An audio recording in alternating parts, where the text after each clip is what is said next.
Welcome to the channel. Today I'm going to show you how to use the automations in Confluence. Creating automations will really speed up your workflow, it can save you time, and it can also save you money. So you can actually put your time into more important things than the mundane, boring tasks. So on the left-hand side, you will see there are quite a few different options here. If you go into apps, you'll click on that, it'll give you a drop-down menu, and here you will quite simply see automations. So from automations, once this page has opened, you can go in and you can see that there are a whole bunch of automation templates.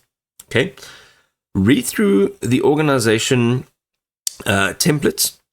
You can see that there are many. There are cross-product templates, collaborative templates, notifying templates. There are Rovo AI agent templates. There really are a ton.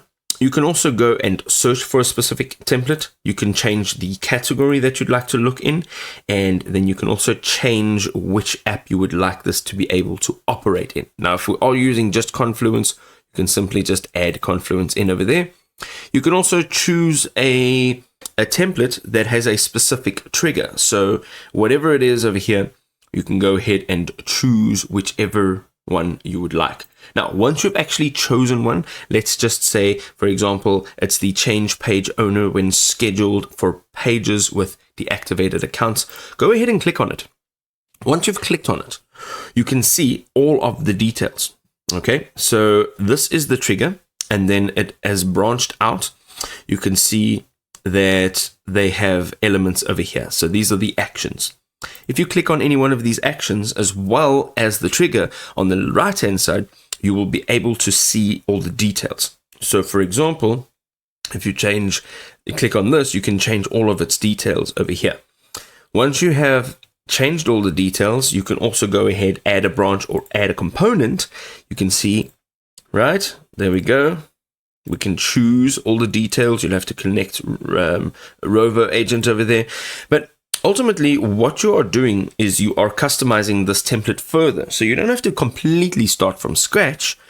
You can start with a template and you can now continue to customize it. Once you are done, you can see over here, you can save this template or this rule or this workflow without actually enabling it. So let's say you would like to create this rule and turn it on at a later date. You can use this one over here. You can also validate the rule. This will basically allow it to do a test run so that you can see that it actually works. But if you want it to be turned on, go ahead and click on turn on rule over here. You will then be able to manage all of this. If you go just back, you will be able to see rules. You'll see all of your rules over here. Now, if you'd like to create one from scratch, you can go and click on create from scratch, and literally there will be absolutely nothing here. You will create it directly from a blank template. Over here, again, you can use the same options to save your rule. You can give it a name, and then you can reuse this. You can reuse it to create further workflows.